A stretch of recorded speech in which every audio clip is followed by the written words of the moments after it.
दोस्तों, मैं स्मृति ऐश्वर्या आप सभी का स्वागत करती हूँ। जेपीएससी मेंस के लिए कुछ प्रश्न मैं आप लोगों के लिए लेकर के आई हूँ और ये प्रश्न है लोक प्रशासन और सुशासन से। देखिए दोस्तों, मैं टॉपिक वाइज आप लोगों को प्रश्न दे रही हूँ और इस प्रश्न के आंसर आप लोगों को करने हैं और अपने आंसर ग्रुप में सबमिट करना है।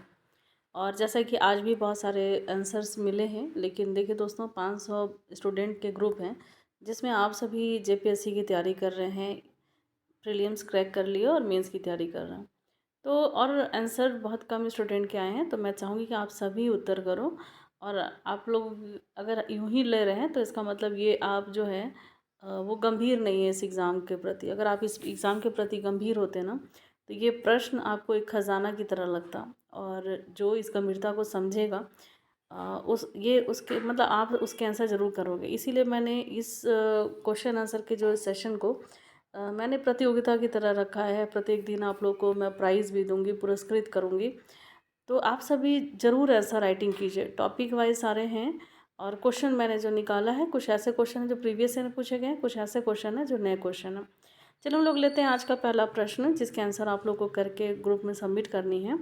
विकास की अवधारणा का आलोचनात्मक परीक्षण कीजिए, ये आज का पहला प्रश्न है। ठीक है, और आप लोगों को देखिए लोक प्रशासन और सुशासन से एक दिन और मैं कुछ क्वेश्चन दूंगी और उसके बाद ये मॉडल क्वेश्चन जो होगा फिर मैं बाद में रिपीट करूँगी, बाद में दूसरा और भी क्वेश्चन दूंगी इससे रिलेटेड।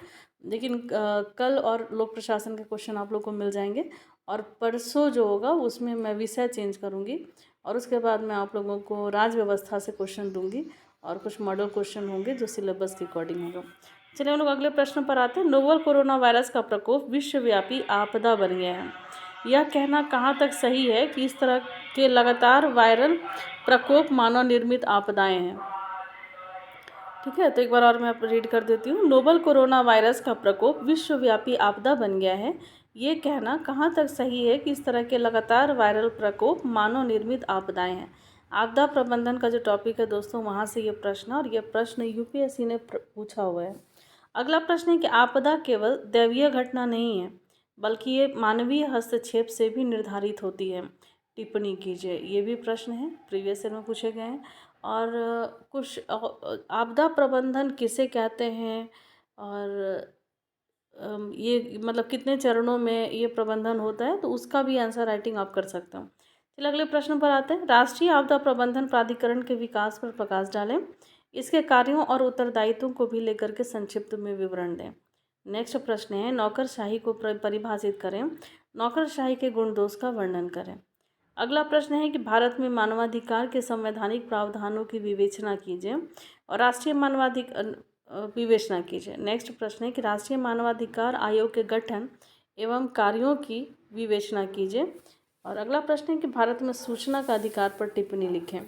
तो ये बहुत ही इम्पॉर्टेंट ये सारे क्वेश्चन हैं। और जब आप एग्ज़ाम देने जाइएगा जेपीएससी मेंस का, तो उसमें आपका पब्लिक एडमिनिस्ट्रेशन से 4 क्वेश्चन पूछे जाएंगे, लेकिन आंसर किसी आपको 2 के ही करने हैं। ऐसा नहीं कि आपको चारों के आंसर करने हैं, कोई 2 के आंसर करने हैं। और जिसके आंसर आपको लगता है कि बहुत बेहतर तरीके से आप लिख सकते हो, तो आप उसको लिखना। और जो कॉपी आपको मिलेगा दोस्तों, ये लाइन वाली कॉपी होगी। और जो मैंने आज प्रश्न दिया है ना, तो आप इस प्रश्न का उत्तर जो है ना, वो मिनिमम 500 शब्द और मैक्सिमम 900 शब्दों में आपको आंसर करना। अब आप बोलते हो कि 500 शब्द बहुत ज़्यादा, आपको 5 ही 100 बहुत ज़्यादा लगता है, जबकि ऐसा एक प्रश्न जो होंगे यहाँ पर, जैसे मैंने प्रश्न दिया है, वो 40 अंक के होंगे।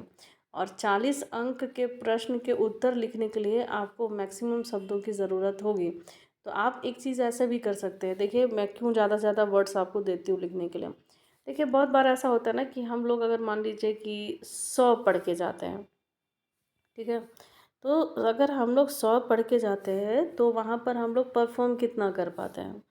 तो हम लोग जो वहाँ पर परफॉर्म कर पाते हैं, तो थोड़ा कम ही हो पाता है। मान लीजिए कि कोई लाइन आप भूल गए हो, याद नहीं आ रहा है, उस कंटेंट को आप लिख नहीं पा रहे हो, फिर भी आपके पास उतने प्रॉपर कंटेंट होंगे तो कि आप अच्छे आंसर राइटिंग कर सकते हैं। इसीलिए अधिकतम शब्दों में आप आंसर कीजिए, ताकि वहाँ जाने के बाद थोड़े कम शब्द भी हो जाएं, लेकिन आंसर आपका सटीक हो। तो चलिए हम लोग आज जो है वीडियो को यहीं रोकते हैं और आप लोग आंसर राइटिंग करना शुरू कर दीजिए। आज बस इतना ही, मिलते हैं नेक्स्ट वीडियो में, लेते हैं आपसे विदा, धन्यवाद।